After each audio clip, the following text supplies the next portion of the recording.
Hey guys, so today I'm going to be talking a little bit about cryptocurrencies. Now, you may have seen a lot about cryptocurrencies like Bitcoin, for example, appear in the news quite a lot because it's certainly been making headlines. And today I'm going to be talking a little bit about the basics of cryptocurrencies, how they work, why they're relevant, and, ask some questions like, are they here to stay?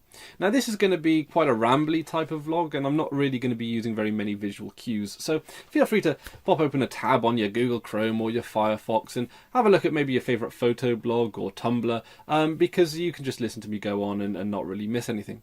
So before you do such a thing, though, I'd like to share with you this, which came in the post for me this morning. This is a Dogecoin. Well, not as such, actually. A Dogecoin is a piece of cryptocurrency, just like Bitcoin, but it's not physically manifested. This is just, for all intents and purposes, a prop. But it was a bit of fun, and I thought I might buy a couple on the internet. But, so what actually is a cryptocurrency?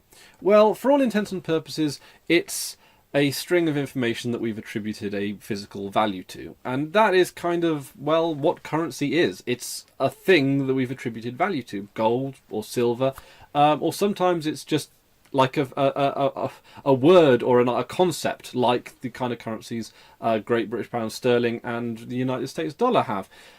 So currency is a very interesting concept in and of itself. And bitcoins and litecoins and dogecoins and quark coins, they all sort of fit into a very traditional definition of what a currency actually is, but a digitized version of it.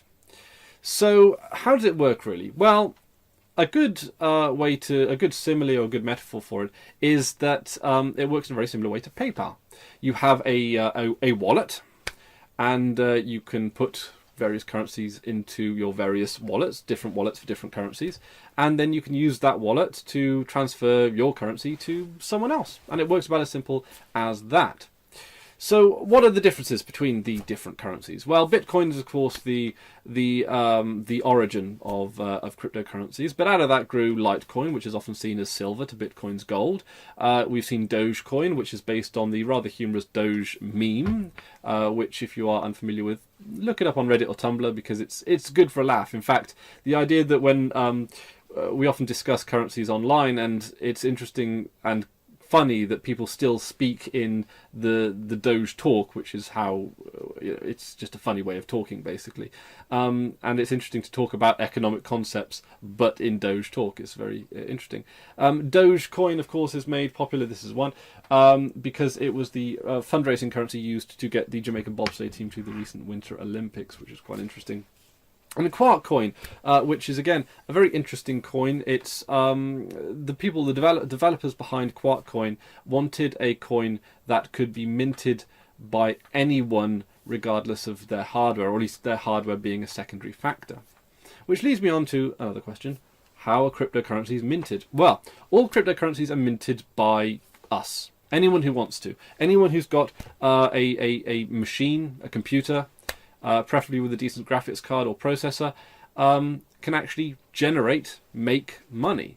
And it's a big step in the idea that cryptocurrencies can't really be fraudulently created. You can't, or you don't tend to get false bitcoins, because it would just be easier to make real bitcoins than it would be to fake them, than to forge them. And that's a good anti-forgery measure, if ever there was one. So if you do have a pretty decent, pretty fast PC, some people build what are called rigs, which are PCs specially designed for mining Bitcoin. That's basically the term that we use for minting Bitcoin. And you just run that, and you just crunch some numbers, and you start generating Bitcoin. You actually get money for crunching numbers, which is great. And the idea behind quark coin is that they sort of scale the currency down, so you don't need as fast a computer to actually process quark coins. So it makes it more accessible to more people, which I think is a very noble philosophy as well. And all these different cryptocurrencies have different philosophies. Another philosophy that I actually quite like is sex coin. Yes, you did hear that correctly. It's a cryptocurrency designed for the sex industry. There were some people who work in the sex industry and realised that there's a lot of there's a lack of economic independence in the industry, and there's also a lot of fraud in the industry. So they decided to work together to actually try and tackle this problem by creating a cryptocurrency, which gives a lot of people who work in the sex industry economic independence, as well as giving consumers of things in the sex industry, like pornography and sex toys and so forth, the ability to purchase things without risk of fraud, which is pretty interesting, and it's sort of worth checking out. So are they? Well, why are they controversial? That's the big question. Why is it blowing wind up the sails of so many people? Well, it's a currency that's self-regulating. It's regulated by the people that use it. It's regulated by its peers, and it's a very effective way of regulation. A lot of problems that we've seen come out of the banks and the banking sector are because the banks have not had very much regulation.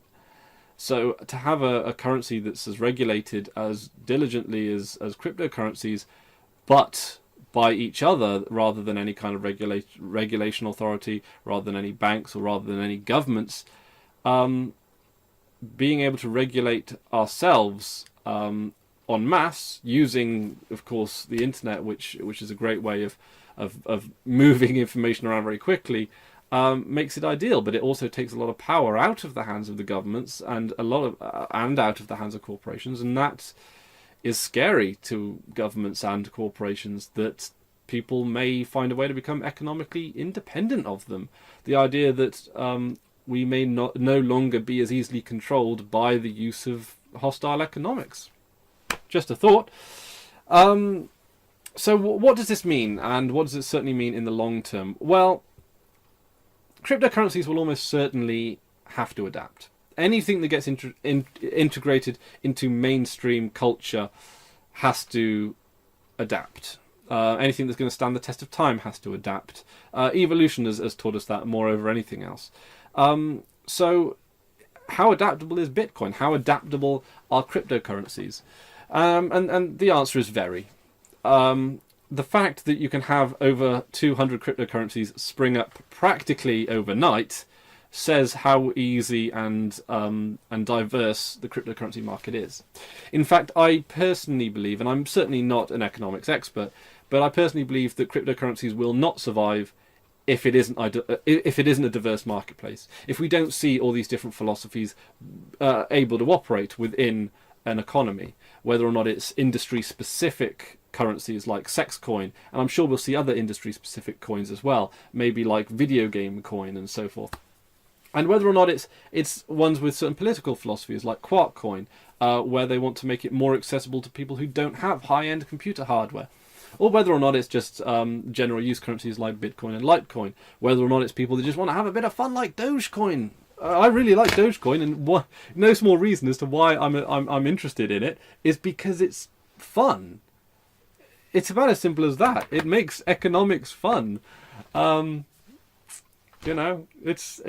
is. I think that to me there is a very real benefit, a very real unquantifiable value in not making economics dry, not making currency dry, but have some fun with it.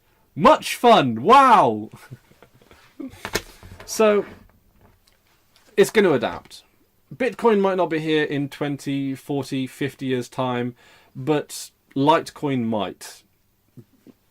Or Dogecoin might, or Quark coin might. Currencies will come and go, but as long as the cryptocurrency market is there, that's the support base. As long as people are using it, as long as people are engaged in it, and as long as people still have like a say in it, in the sense that it's self-regulating, and in the way that it's almost effectively rudderless. That corporations can't manipulate the market in the ways that they do now. The fact that states can't use economics to control people in the way that they use it now, it has this degree of self-determination. But we will also start to see the establishment move in. Whenever there's a big social change, it always has to appease the establishment in some way. This has